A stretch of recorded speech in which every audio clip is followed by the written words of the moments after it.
Bueno, la filosofía del susurro se divide como un poco en las dos palabras, ¿no? Como por un lado tenemos el susurro, que es una técnica de amance natural que, digamos, se contrapone a lo que es la doma tradicional como forma de educación de los caballos y tiene que ver más con una educación sin violencia, ¿no?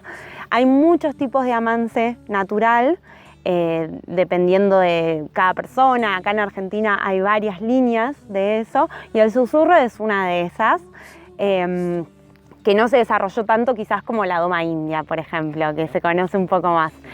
Pero bueno, el susurro yo lo aprendí de Luis, que es mi maestro y que es de Tras la Sierra. Y yo fui muchísimos años a verlo a él y viví con él también un tiempo. Y de ahí un poco emana el susurro como técnica que se funda principalmente en la posibilidad de escuchar al caballo y comprenderlo, ¿no? Y que a su vez el caballo empiece a comprendernos y a escucharnos, no tanto desde nosotros imponiéndole nuestro lenguaje, ¿no? Porque en general las relaciones con los caballos han sido relaciones de dominación, donde como humanos le imponemos el lenguaje, ¿no?, a los caballos. Entonces el susurro un poco lo que busca es implementar conocimientos de la etología equina, que es el estudio del comportamiento de los caballos, hasta cuestiones de espiritualidad, digamos, para poder generar un espacio de aprendizaje donde eso se funde en el cuidado mutuo y en la comprensión mutua, ¿no? A través de escuchar su lenguaje, el lenguaje del caballo, que nos habla, pero nos habla desde un lugar distinto al que hablamos los humanos, o el que en general desarrollamos los humanos y en el que a veces pensamos que es el único lenguaje, ¿no?, que es el verbal. Y en realidad los caballos tienen, así como la naturaleza, a mi criterio, todas las especies, ¿no?, lenguajes que tienen que ver con lo energético, con lo emocional, con lo corporal, y un poco el objetivo es ese, ¿no?, poder como aprender esos lenguajes, a concientizar esos lenguajes que todos tenemos, ¿no?, incorporados cuando nacemos, y los vamos perdiendo, ¿no?, porque solo le ponemos foco al lenguaje verbal. Entonces el susurro trae eso, ¿no?, trae la posibilidad de practicar concretamente estos otros lenguajes a través de la vinculación con los caballos y la educación de los caballos. Y después la parte de la filosofía es quizás como una especie de agregado mío, porque yo estudié filosofía en Buenos Aires y lo terminé como empezando a llamar filosofía del susurro porque me empezó a interesar mucho teorizar sobre la filosofía de esta forma, ¿no?, de relación con los caballos.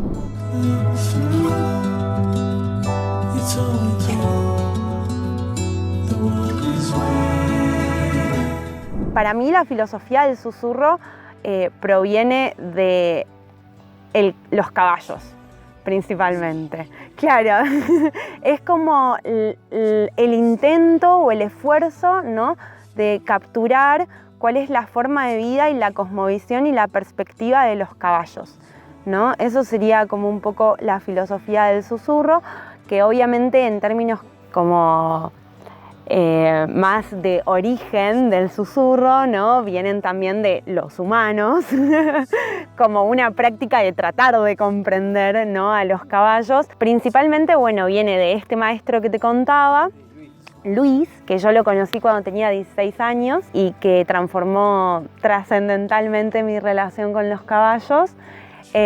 Y que él a su vez lo toma principalmente de una persona de Estados Unidos que se llama Monty Roberts, que más o menos creo que en la década de los 60, los 70, él arranca, su padre era entrenador de caballos, tradicional, exacto, y él empieza como mamando eso a sentir que uno podría lograr lo mismo con los caballos, pero desde un lugar respetuoso y sin violencia, ¿no? Entonces ahí empieza a indagar en una en una forma distinta de educación hacia ellos que deviene en el nombre de Join Up, que es un poco de donde toma todo Luis Liste, digamos. Es susurro porque en realidad el susurro, que es como esta concepción de hablar suave, ¿no? Tiene que ver con que, además de que efectivamente uno como que utiliza un lenguaje sutil con el caballo, en realidad quien susurra, ¿no? Y que habla en un lenguaje sutil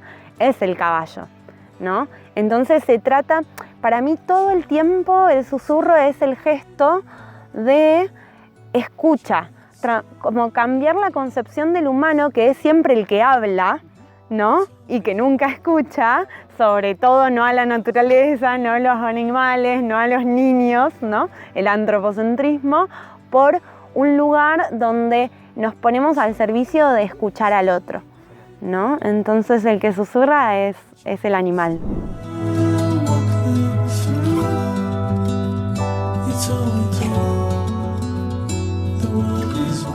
Creo que mi vínculo con los caballos comenzó, porque en realidad es mi vínculo con los caballos, el susurro es como una derivación, ¿no? Como una búsqueda que empieza por una motivación de relacionarme con animales en general. Y creo que a mi papá le gustaban mucho los caballos y siempre me llevaba como a cabalgatas, que era como lo accesible cuando nos íbamos de vacaciones. A mis viejos les gustó siempre la naturaleza. Entonces, como siempre buscábamos eso, criada yo en Capital Federal. Y lo que empezó a suceder es que yo cada vez estaba más ávida de relacionarme con caballos, hasta el punto de que mi viejo dijo, bueno, vamos a llevarte a equitación, que es la única oferta de relación con caballos, ¿no? Que hay allá y un poco acá también, ¿no?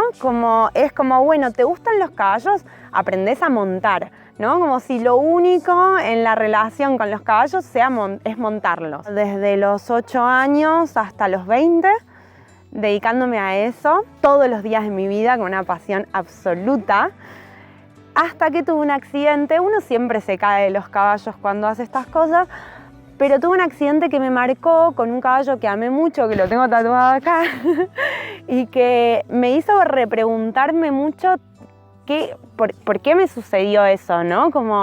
Me di cuenta que era porque el caballo no había sido escuchado justamente, ¿no? Se lo había sobreexigido desde un lugar de que lo único que importa es la competencia y lo único que importa es que el caballo haga lo que tiene que hacer, ¿no? Desde un lugar de subordinación.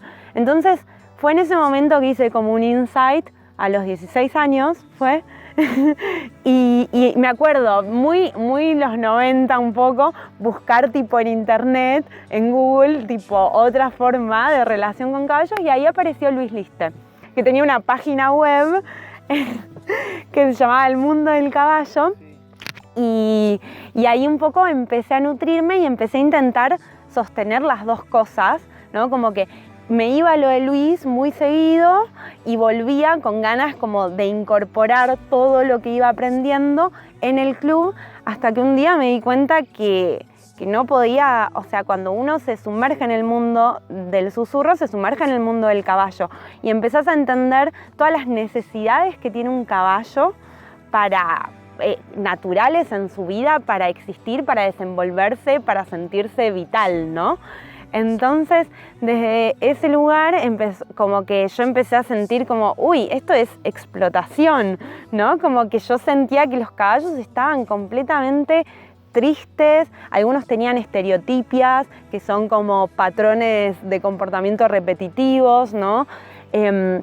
Como un montón de cosas que de repente empecé como a concientizar y que cambió mi visión. Yo antes siempre veía las cosas desde el lugar humano, ¿no? Entonces los caballos en el club están bárbaros, están limpios, están gordos, están bien alimentados, son cuidados tipo con calefacción, con mantas, se los baña. Y claro, pero nada de eso es algo que necesita el caballo.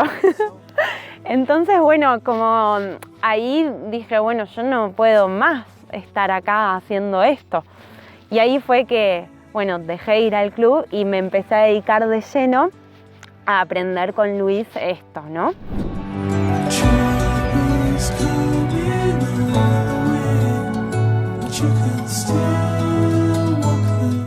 Un poco lo que busca el susurro es que el caballo confíe en uno. Los que están teniendo como este tipo de relación con los humanos, si en libertad ven un humano, huyen.